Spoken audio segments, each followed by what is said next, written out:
Yeah. So let me ask one other question. It comes to mind, and while we're on this topic, I've got to ask it because I'm sure I want to hear your thoughts, Chris, as a consultant in this space, and Val, your thoughts in terms of, like, if you're advising an organization in terms of diversity, equity, and inclusion. And I'm not speaking on behalf of any of the major lean conferences, but as an attendee and as somebody who has spoken at these conferences, it is hard not to notice that if 13% of Americans are Black, you don't see 13% Black faces on stage speaking.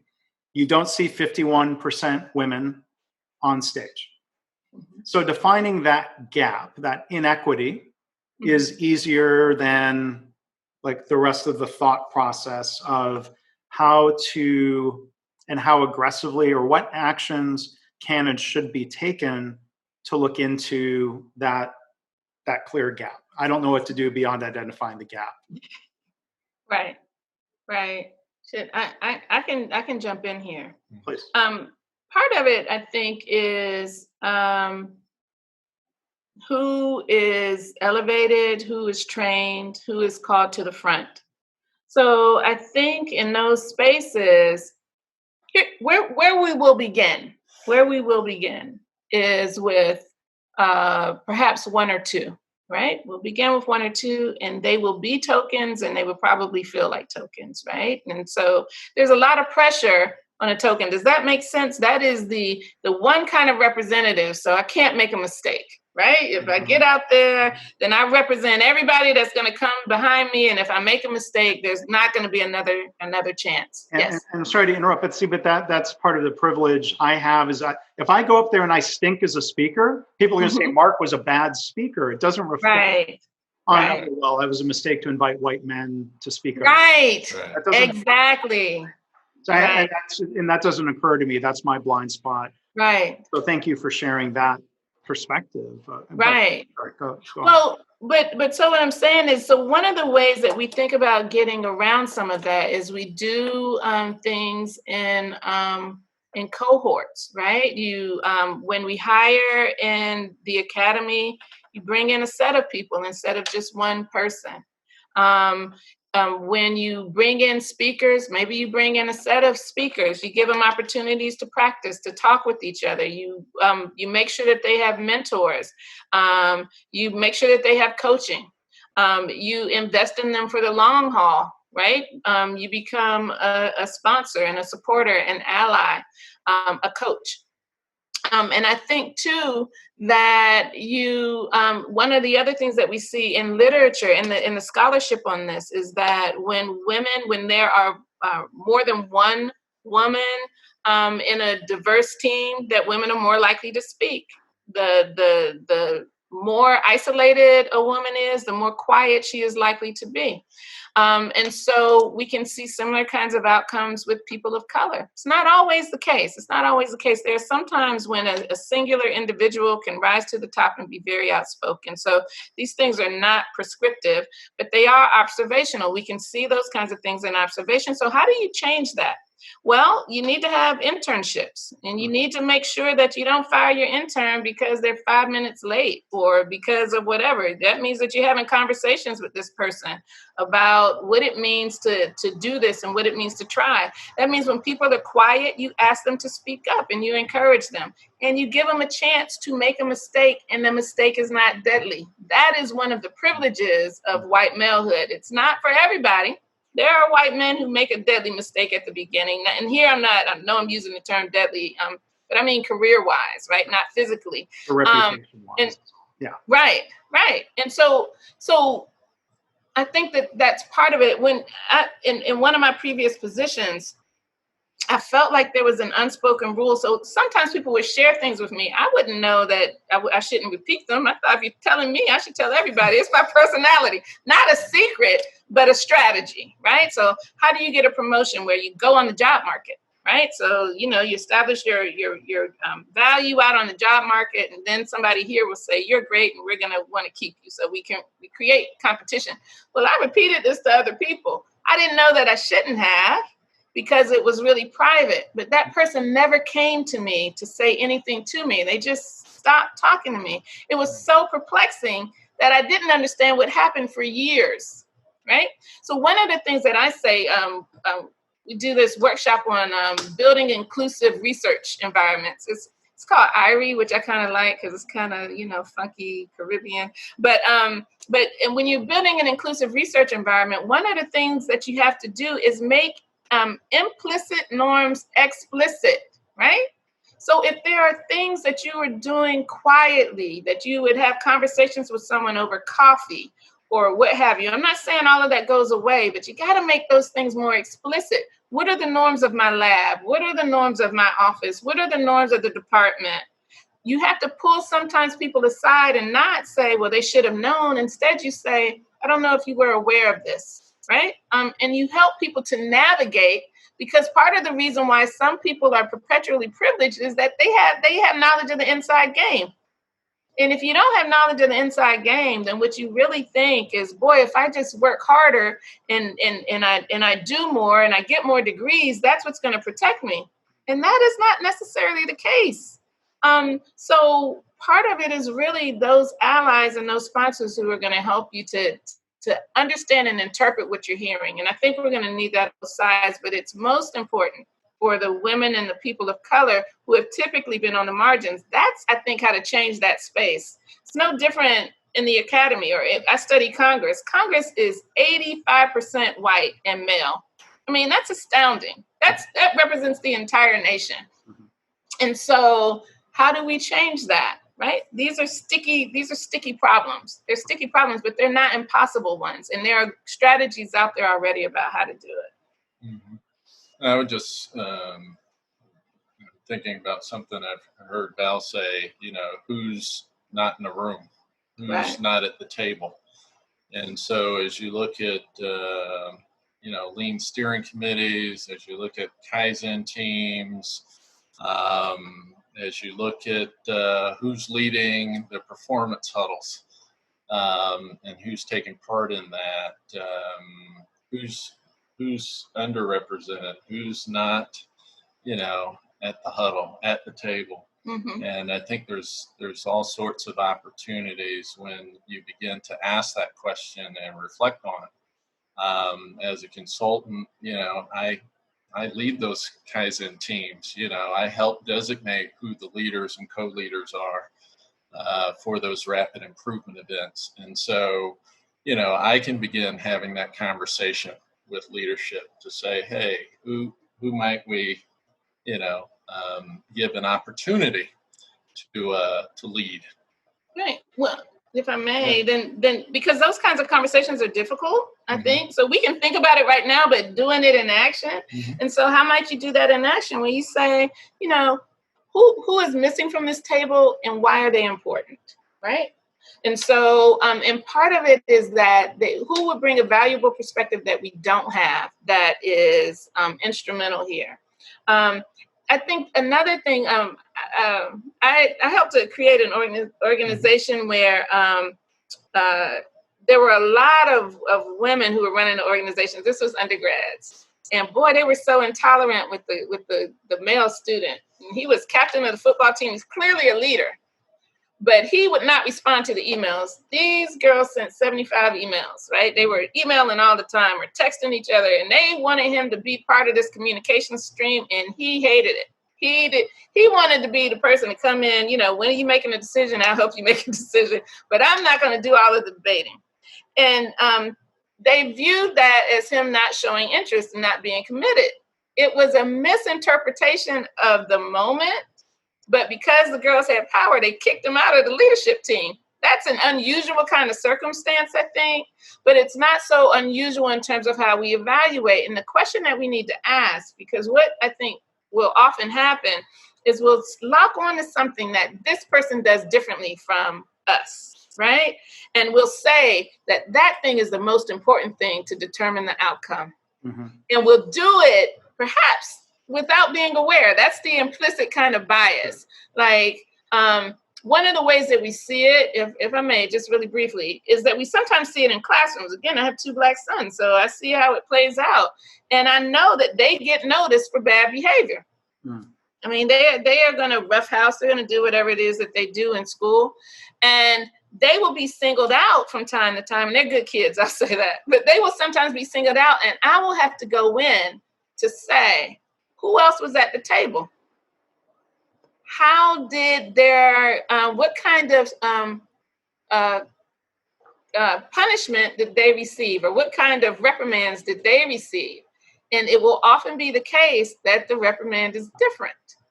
And I will need to bring it to someone's attention because they are unaware. And what I say is that the statistics are telling the story. This is not about you individually, but if I look at the statistics of what happens in public school education, it is that Black students are more highly disciplined than white students, that they are more likely to be expelled or suspended or to have other kinds of consequences. This is not accidental. It adds up, it aggregates from individual acts that people are engaged in without review, without check. And so these are the kinds of things that I think that we need to pay attention to. So maybe just one other question on the conference gap, the inclusion, the diversity and inclusion gap. How quick, I mean, like if I were running a conference, well, conferences are happening right now, but a virtual conference, or I'm starting a new podcast and I'm looking to get, make sure I don't have blind spots and just invite the white males that I know and work with most. Right. Or let's say in any settings, like, because people will balk at the idea of, let's say, quotas. Like, well, you know, so, but what would you recommend that I'll personalize it. What should I do to make sure the people on stage reflect American society, that the guests that I have out on a podcast reflect society? I'll give credit. I think one conference that has at least made good efforts, I don't know their outcomes, but the Lean Startup Week event run by Eric Ries and others, they've made statements, I can find them on their website, saying we value diversity and we encourage. So how much should we just encourage people of all ethnicities and genders and race and you know, all elements of diversity? Encourage, like specifically say you are welcome, or how much do we have to like actively go out and network and seek out diversity? Is it enough to say like, hey, diversity is welcome versus, and again, Lean Startup Week, I know they've made those. We are going to actively try very hard to find those people because we know they're out there. Right. What, I mean, what would you recommend? What should I do? Again, all personal. What should I do? I hear you. I love the question. And I love some of the insights that you've already provided. So one of them is that how do we end up with homogenous kinds of outcomes? It's because we go to our own networks, and our networks are often fairly homogenous. They're filled with people who remind us of ourselves. That's part of why we like them, right? And so so when we go only to our own networks and our networks are not very diverse, these are the outcomes that we end up with. One of the things that we often hear in engineering or in higher education and in perhaps in nursing or in medical schools all over is this notion of a pipeline. And so they're like, oh, we need to build a pipeline. And I'm thinking, no, there's a whole pool out there, right? You can find it if you're looking. You have to have some intention. You do have to have some intention. And you have to recognize that oftentimes we perceive risk to be one-sided. So that a company will say, well, we're going to take a risk on this person. They may not be ready. And I'll put it in terms of gender. So we've never had a woman in this role before. We're going to take a risk.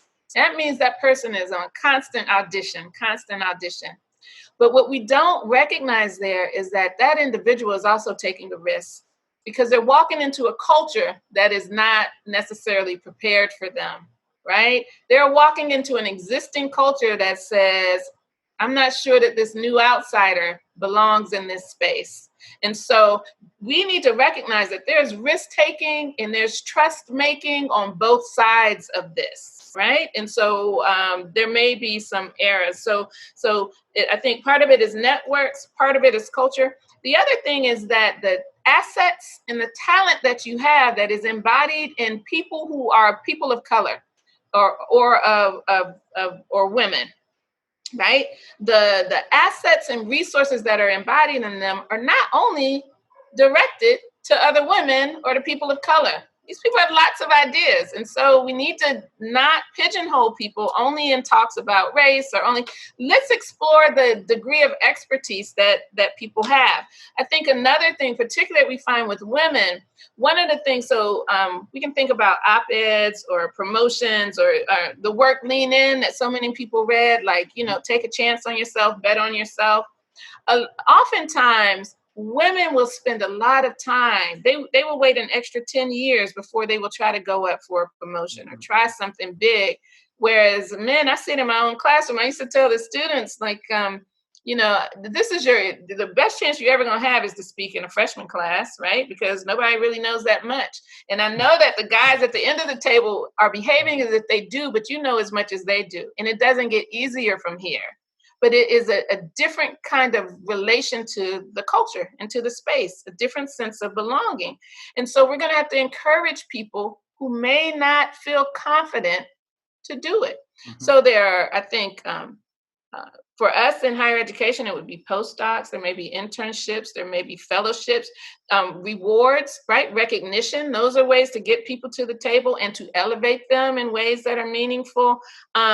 But I also think then that we also have to pay attention to measures. I'm keeping my eye on the time. But how do we measure this? You mentioned, oh my gosh, how, if we can't set a quota. Well, I've had some thoughts about that. I don't know exactly what the answers are. What I love about Lean is Lean has measures. So I'm expecting that we're going to find some creative ways to get at, the pluses and minuses that are helping people move through a system and, in whatever time period as a baseline, and that are slowing people down from doing it. We ought to at least be able to figure those variables out, right? Yeah. But at the end of the day, if you want to change a one-way street to a two-way street, you say that's what we're going to do. There's not a whole lot of conversation about it. And by some result of willpower, it gets done. When you say that we're going to have wireless everywhere so that people can use wireless technology, you do it. Like, there's not a whole lot of conversation about it. This is, to me, a matter of commitment and of stick-to-itiveness. And yeah. And when you say you're going to increase sales year over year, or reduce errors year over year, right? You put that stake in the ground and you go for it. Mm-hmm. And everyone's on board, and leadership says, "Hey, this is what we're going to do," and you fall in line. And you hold people accountable to it. I mean, what I loved about the safety example, that's what I couldn't remember earlier, is that I think the gentleman said 0 accidents or something like that. And I imagine, could you ever say 0 racism, right? Like, no racist incidents. That is audacious. But what if we could set that as a goal? Then we would leverage the resources to get there. Well, that's a wonderful thing about Lean. Perfection is what we're striving to achieve. If you look at, you mentioned earlier, Paul O'Neill, he's a very important leader. I was very fortunate to have met him briefly. He was a guest on the podcast here years ago. When he set that goal of saying at Alcoa, when he was CEO, nobody should get hurt at work. The goal was 0. Did they get to 0 in his time? No. But I'll guarantee they reduced harm far more significantly than if he had been timid and said, well, let's try to get a 5% reduction every year. Right. Kind of incrementalism versus saying, I think I've heard him use phrases like moral obligation, but then there was clearly a business case. Right. And business case not in a direct way, but in an indirect, saying if we get good at safety, we will have what he called habitual excellence. So injuries plummeted, stock price soared. But now at the same time, like, it was fascinating to hear people he worked with recounting stories. He would tell the accountants, don't ever calculate an ROI on something we installed for safety.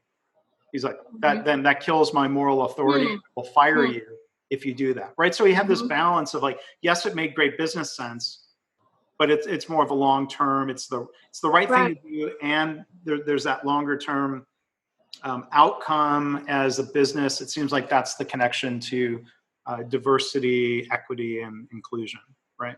Right. I love it. I think that the moral obligation piece, it really is measured in commitment. This is bigger than these other things. And yeah, I think it's values, right? What are the values that we adhere to? And one thing I would suggest that maybe is helpful in these issues, Mr. O'Neill proved that there were the false trade-offs of people saying we can't afford safety. Mm-hmm. Absolutely not true. People in healthcare are now showing, if anyone would say, well, we can't afford patient safety, false trade-off. Maybe the same thing applies if people say, oh, well, we can't afford diversity, equity, and inclusion. False trade-off. Right. Yeah, right. I would agree. Absolutely. Absolutely. And costly. The illusion of that trade-off is so very costly. The problem with it is that it's in the periphery of our vision, and so we don't necessarily see it. But it accumulates, and it doesn't become less costly over time, and it's even more costly to the people who are in those margins. And so, but it's not without cost for the people who are in the majority. It's not, right? So. You pay me now, you pay me later. So